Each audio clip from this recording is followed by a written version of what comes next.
resolution of complaints regarding dog bites और rabid dogs.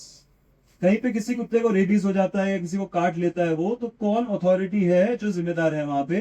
The local authority. Local authority कौन है? किसको कहते हैं लोकल अथॉरिटी? अरे नहीं सर, म्यूनिसिपल कॉर्पोरेशन. कॉर्पोरेशन या म्यूनिसिपल, जो भी म्यूनिसिपैलिटी हो, एमसीडी हो, कहीं पे एमसीडी ना हो, मतलब जो एमसीजी हो, मतलब आपके गुड़गांव में तो एमसीजी है बेसिकली, है ना, पर आप जहां पे भी जाएं, ये तो पूरे देश पे अप्लाई होता है, तो वहां की जो लोकल बॉडी है, यहाँ पे आपकी एमसीजी है, तो एमसीजी की अथॉरिटीज आएंगे वहां पे. एमसीजी का रोल है, कुत्ता अगर काट लेता है किसी को तो कंप्लेंट जो जाएगी वो एमसीजी को जाएगी और एमसीजी की अथॉरिटीज आके वहां पे एक्शन लेंगे. ये पेट डॉग्स का नहीं है मामला, ये सड़कों के कुत्तों का है, क्योंकि इनका ओनरशिप नहीं है. अगर किसी का के पालतू कुत्ते ने किसी को काटा है, वहां पे आपका रोल है बीएनएस के अंदर. लेकिन सड़क के कुत्ते ने किसी को काटा है तो वहां पे अथॉरिटी जो है वो म्यूनिसिपल कॉर्पोरेशन है. यहाँ पे अगर आपने जाके किसी को अरेस्ट कर लिया है, कुछ हो गया, तो आप पे उल्टा केस हो सकता है कि आपने अनाधिकारिक चेष्टा वहां पे जताई है.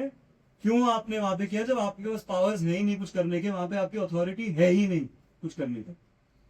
रूल्स आपके सामने हैं. इसमें अथॉरिटी म्यूनिसिपल कॉर्पोरेशन है अगर कुत्ता किसी को काटता है.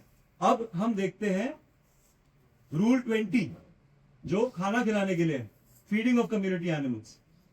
इसमें भी जो है, ये तो खैर इसमें देखिए, इसमें कौन अथॉरिटीज है? The resident welfare association, RWA, apartment owner association, कहीं पे RWA होते हैं, कहीं पे AOA होते हैं, और the local bodies representative, again MCG. खाना खिलाने पे कोई भी डिस्प्यूट कहीं पे होता है कि यहां खिलाना चाहिए, वहां खिलाना चाहिए, कहां खिलाना चाहिए, इसका रेजोल्यूशन सिर्फ और सिर्फ म्यूनिसिपल कॉर्पोरेशन दे सकती है. आपका रोल इसमें नहीं है. आपका रोल सिर्फ इतना है कि अगर कोई खाना खिला रहा है, उसे आके कोई धमका रहा है, या लोगों में मुठभेड़ होगी, किसी ने मुक्का मुक्की कर दी है, किसी ने चोट पहुंचाई है, तो वो फिर उस सेक्शन में फिर आप उस पर एक्शन ले सकते हैं. जनरली ऐसे होता है कि 2 लोग खाना खिला रहे हैं, उन पे 200 लोग हावी हो जाते हैं, कहीं पे डंडे चला देते हैं, कहीं पे मुक्के मार देते हैं, तो उसमें क्या होता है कि चोट पहुंचाती है, उसमें सेक्शंस अलग हो जाते हैं. उन सेक्शंस में आप एक्शन ले सकते हैं.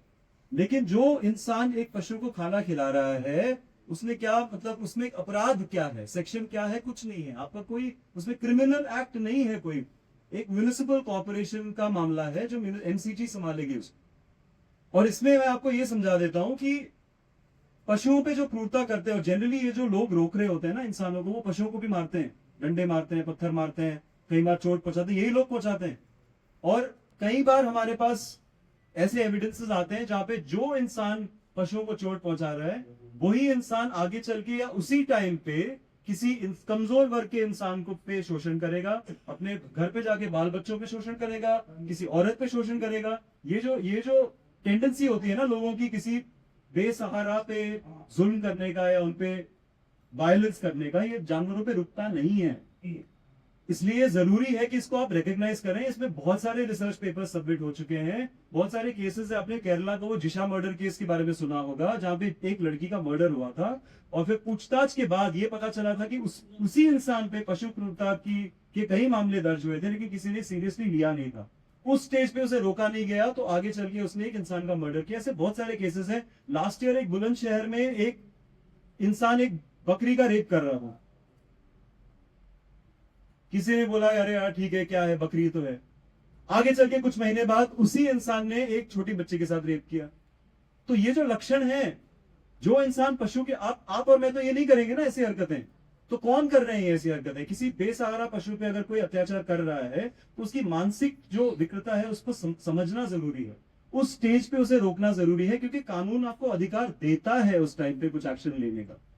और दूसरी तरफ ऐसे लोग हैं जो अपने, मतलब ऑफिस जाते हैं, हाउसवाइफ्स हैं, बच्चे हैं, कॉलेज के स्टूडेंट्स हैं, जो अपना काम तो कर रहे हैं, अपना परिवार भी संभाल रहे हैं. उन्हें लगता है कि यार कोई पशु भूखा है, उसको खाना नहीं मिल रहा, उसको हम जाके खाना दे रहे हैं. ठीक है, गलत जगह पे भी कुछ लोग दे रहे हैं, उसको संभालने के लिए हम एनिमल वेलफेयर ऑर्गेनाइजेशन हैं, हम जैसे लोगों को कॉल कीजिए, हम उनको भी काउंसिल करेंगे यार कि मिलजुल के कुछ बना लो, क्योंकि रूल्स भी वही कहते हैं. मैं आपको सुप्रीम कोर्ट का ऑर्डर भी दिखाता हूँ अभी कुछ देर में. लेकिन थोड़ा सा मैं इसको एक्सपैंड करना चाहता हूँ. जो पशु क्रूरता जो है, तो सिर्फ मारपीट पे नहीं है, कई बार पशु तस्करी भी होती है ना, वो भी एक पशु क्रूरता है. उसके कई बार लिंक्स आए हैं. 2020 में वेस्ट बंगाल में लिंक आया है, 2022 में वेस्ट बंगाल में लिंक आया है कि पशु क्रूरता, ये जो कैटल स्मगलिंग के केसेस को की पूछताछ करते हुए उन्हें लिंक मिला कि वही लोग टेरर फंडिंग के साथ भी जुड़े हुए। तो जो लोग ऐसा काम करते हैं इलीगल, वो नॉर्मल लोग नहीं है। दूसरा एक कनेक्शन है वाइल्ड लाइफ। मैंने आपको बोला वाइल्ड लाइफ प्रोटेक्शन एक्ट भी है, जो जंगली जानवर कहीं पे इन्वॉल्व है वहां पे वाइल्ड लाइफ प्रोटेक्शन एक्ट भी आता है। वाइल्ड लाइफ स्मगलिंग क्यों होता है? क्योंकि अभी जैसे यूरोप में, चाइना, वियतनाम जैसे कंट्रीज में बहुत डिमांड है वाइल्ड एनिमल्स का। किसी को भालू के हाथ चाहिए खाने के लिए, किसी को टाइगर के दांत चाहिए खाने के लिए, किसी को राइनोसरस की वो हॉर्न चाहिए, उसको लगता है कि उनसे उनकी कोई शक्ति बढ़ जाएगी, पता नहीं क्या क्या बिलीफ लेके लोग रहते हैं। तो इसमें स्मगलिंग होती है वाइल्ड लाइफ की। और इंडिया में जो वाइल्ड लाइफ की स्मगलिंग होती है, इसमें कई बार लिंक्स निकले हैं कि जो ऑर्गेनाइजेशंस ऑर्गेनाइज तरीके से वाइल्ड लाइफ स्मगलिंग करते हैं, ये कोकेन की भी स्मगलिंग करते हैं, हेरोइन की भी स्मगलिंग करते हैं, ड्रग्स की स्मगलिंग करते हैं, ह्यूमन ट्रैफिकिंग करते हैं, प्रोस्टिट्यूशन का जो रैकेट है वो बस्ट हुआ है इनके थ्रू। तो ये जो पशु क्रूरता है, इसको एक लक्षण की तरह हमें देखना है कि ये एक समाज में एक बड़े किसी प्रॉब्लम को दर्शाता है।